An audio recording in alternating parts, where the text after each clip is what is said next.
Hello every one, welcome back. നമ്മുടെ MG model സ്കൂളിൻ്റെ എക്സിബിഷൻ്റെ detailed video ചെയ്യാമെന്ന് പറഞ്ഞില്ലേ, അതാണ് ഇപ്പോൾ ഞാൻ കാണിക്കുന്നത്. അപ്പോൾ നമ്മുടെ സ്കൂളിൻ്റെ എക്സിബിഷൻ ഹാളുകളും അത്യാവശ്യം കാര്യങ്ങളെല്ലാം പറഞ്ഞു ഫുൾ പറഞ്ഞു കഴിഞ്ഞാൽ നമ്മുടെ ലോങ് വീഡിയോ നിൽക്കില്ല കേട്ടോ. അതുകൊണ്ട് ഒത്തിരി വിശേഷങ്ങളുണ്ട്. അപ്പോൾ ഇതാ നമ്മുടെ സ്കൂളിൽ അത്യാവശ്യം നല്ല രീതിക്ക് ലൈറ്റൊക്കെ അറേഞ്ച് ചെയ്ത് റെഡിയാക്കിയേക്കാണ്. നമ്മുടെ എല്ലാ ഏരിയയും നമ്മൾ ഈ സ്പേസ് ഉണ്ട്. അതുപോലെ തന്നെ Malayalam, English, Hindi, maths, social science അങ്ങനെ എല്ലാ ഡിപ്പാർട്ട്മെൻറ്റും നല്ല രീതിക്കുള്ള ഹാളുകൾ സെറ്റ് ചെയ്തിട്ടുണ്ട്. അതുപോലെ തന്നെ സ്പേസ് റൂമും ഇന്നോവേഷൻ, റോബോട്ടിക്സ് അങ്ങനെ എല്ലാ ഏരിയയിലും നമ്മുടെ സ്കൂൾ നന്നായിട്ട് ഒരുക്കിയിട്ടുണ്ട് കേട്ടോ. അപ്പോൾ നമുക്ക് ഓരോ ഹാളിലൊക്കെ ആദ്യമായിട്ട് നമ്മുടെ മ്യൂസിക് ആൻഡ് യോഗ ഡിപ്പാർട്ട്മെൻറ്റിലേക്കാണ് നമ്മൾ കയറുന്നത്. ഇവിടെ കയറിയപ്പോൾ എനിക്ക് ഭയങ്കര സന്തോഷം തോന്നി കേട്ടോ. മറ്റൊന്നുമല്ല, എനിക്ക് ഭയങ്കര ഇഷ്ടമാണ് ഇതൊക്കെ. അപ്പോൾ ഇതൊന്ന് ട്രൈ ചെയ്ത് നോക്കാനായിട്ട് തുടങ്ങുവാണേ.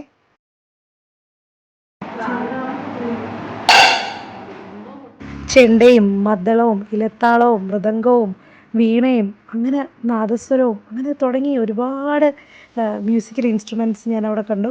ഇതൊക്കെ ഒന്ന് പരീക്ഷിച്ച് നോക്കാൻ അത്യാവശ്യം നല്ല ക്യൂരിയോസിറ്റി എനിക്കുണ്ടായിരുന്നു കേട്ടോ. അപ്പോൾ എല്ലാം ഒന്ന് തൊട്ടൊക്കെ നോക്കി. ഇതിനെക്കുറിച്ചൊന്നും വലിയ ഐഡിയ ഒന്നുമില്ല. എന്തായാലും നല്ല ഭംഗിയുണ്ടായിരുന്നു. ഇതിലൊക്കെ ഒന്ന് തൊട്ട് തലോടി പോയപ്പോഴത്തേക്കും എനിക്കൊരു വല്ലാത്തൊരു ഫീലായിരുന്നു കേട്ടോ. ഹാർമോണിയം പറ്റി ഇതെങ്ങനെ ഓപ്പറേറ്റ് ചെയ്യുമെന്ന് അറിയില്ല. ആക്ച്വലി അത് തുറക്കണമെന്നായിരുന്നു, തുറക്കാൻ ശ്രമിച്ചിട്ട് പറ്റിയില്ല. അതൊന്ന് ഞാൻ രണ്ടൊന്ന് പ്രസ് ചെയ്തിട്ട് ഞാനങ്ങ് മൂവ് ചെയ്തു. പിന്നീട് ഇതാണ്ട് യോഗയുടെ ഓരോ പോസ്റ്റും കാര്യങ്ങളൊക്കെ ഉണ്ട്. നമ്മൾ വയലിൻ ട്രൈ ചെയ്ത് നോക്കി. അപശബ്ദം വായിച്ചതിൻ്റെ പേര് എന്നെ അവിടെ നിന്ന് ഓടിച്ചു വിട്ടു. എന്തായാലും അവിടെ നിന്ന് രക്ഷപ്പെട്ട് ഞാൻ അടുത്ത റൂമിലേക്ക് ഞാൻ പോയിട്ടുണ്ട്. അപ്പോൾ മലയാളം ഡിപ്പാർട്ട്മെൻറ്റ് റൂമായിരുന്നു. നല്ല ഒരു നൊസ്റ്റാൾജിക് ഫീലായിരുന്നു. പഴയ സാധനങ്ങൾ കണ്ടു.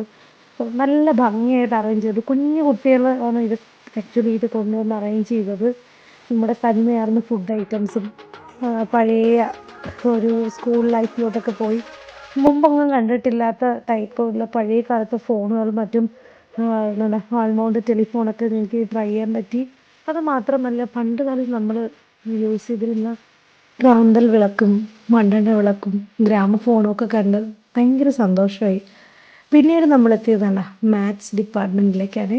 കുഞ്ഞു കുട്ടികളുടെ കുറേ ക്രിയേറ്റിവിറ്റി നമുക്ക് കാണാൻ പറ്റി. മാത്സിൻ്റെ പല രീതിക്കുള്ള കുറേ ഗെയിംസും മാത്സിൻ്റെ കുറേ ടിപ്പുകളും പിന്നെ അത്യാവശ്യം നല്ല ക്രിയേറ്റിവിറ്റി ആയിരുന്നു. നല്ല കളർഫുള്ളായിരുന്നു ആ റൂമിനകത്ത് കാണാൻ. അത് കഴിഞ്ഞ് നമ്മൾ നമ്മുടെ സോഷ്യൽ സയൻസ് ഡിപ്പാർട്ട്മെൻറ്റിലേക്ക് വന്നു. അപ്പോൾ സോഷ്യൽ സയൻസ് അത് EVS ഡിപ്പാർട്ട്മെൻറ്റ് കുഞ്ഞു കുട്ടികൾ അവരുടെ അവരുടെ കരിക്കുലത്തിനകത്ത് പറഞ്ഞേക്കുന്ന എല്ലാ കാര്യങ്ങളും ആ ഒരു ഡിപ്പാർട്ട്മെൻറ്റിനകത്ത് എനിക്ക് കാണാൻ പറ്റിയിട്ടുണ്ടായിരുന്നു. വളരെ ഭംഗിയായിരുന്നു അത് കാണാൻ. അത് കഴിഞ്ഞ് സയൻസിൻ്റെ റൂമിലേക്കാണ്. അവിടെയും ഒത്തിരി ക്രിയേറ്റിവിറ്റി നമുക്ക് കാണാൻ കഴിഞ്ഞു. ഈ കുഞ്ഞു കുട്ടികൾക്ക് ഇത്രയും വർക്കിംഗ് മോഡൽ, സ്റ്റിൽ മോഡൽ അവരുടെ പാരൻസിൻ്റെ ഹെൽപ്പോടു കൂടിയാണ്. എന്തായാലും ആ ക്ലാസ് റൂം നന്നായിട്ട് അറേഞ്ച് ചെയ്തിരുന്നു. ഒത്തിരി കാര്യങ്ങൾ കുട്ടികൾക്ക് അവിടെ നിന്ന് പഠിക്കാനുണ്ടായിട്ടുണ്ട്. അപ്പോൾ ഇനി നമുക്ക് ഈ എക്സിബിഷൻ്റെ വിശേഷങ്ങളൊക്കെ പോയി. ഈ ഒരു പ്രൈമറി സെക്ഷനിൽ അത്യാവശ്യം നല്ലൊരു റൂമായിരുന്നു. ഈ റൂം കണ്ടു കഴിഞ്ഞിട്ട് ഇനി നമുക്കൊരു റൂമും കൂടെ ബാക്കിയുണ്ടായിരുന്നു. അത് നമ്മുടെ ആർട്സ്, ക്രിയേറ്റിവിറ്റി, സ്പെഷ്യൽ സബ്ജക്റ്റിൻ്റെ റൂമാണ്. ഇനി നമുക്ക് ആ ഒരു റൂമിലേക്ക് നമുക്ക് പോകാം.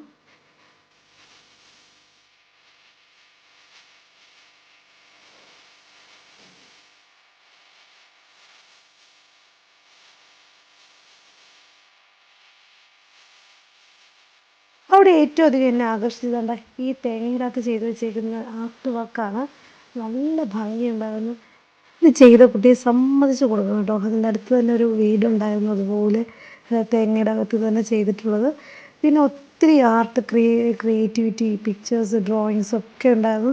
ഇതെല്ലാം നമ്മുടെ കുഞ്ഞു കുട്ടികൾ 1 to 5 കുട്ടികൾ ചെയ്തിട്ടുള്ളതാണ്. അപ്പോഴേക്കൊരു ചെസ് കളിയൊക്കെ പാസ്സാക്കി നമ്മൾ നല്ല സെക്കൻഡറി സെക്ഷനിലേക്ക് വീണ്ടും വന്നിട്ടുണ്ട്. അവിടെ കണ്ട റോബോസ്ഫിയർ നമ്മുടെ റൂമാണ്. അപ്പോൾ അവിടെ നല്ലൊരു ഗെയിം കുട്ടികൾ തന്നെ ഉണ്ടാക്കിയൊരു ഗെയിം സ്റ്റേഷൻ ക്രിയേറ്റ് ചെയ്തു. അതുപോലെ തന്നെ ഡ്രോൺ, റോബോ റേസിങ് അങ്ങനെയുള്ള കുറേ എക്സിബിറ്റ്സ് ഒക്കെ ഉണ്ടായിരുന്നു. ഇനി ഒത്തിരി ഉണ്ട് കേട്ടോ. അപ്പോൾ തൽക്കാലം ഞാൻ ഇത്ര ഒരു കണ്ടൻറ് കൂടി നിർത്തുകയാണ്. അടുത്ത വിശേഷങ്ങളായി വീണ്ടും കാണാം. Bye bye.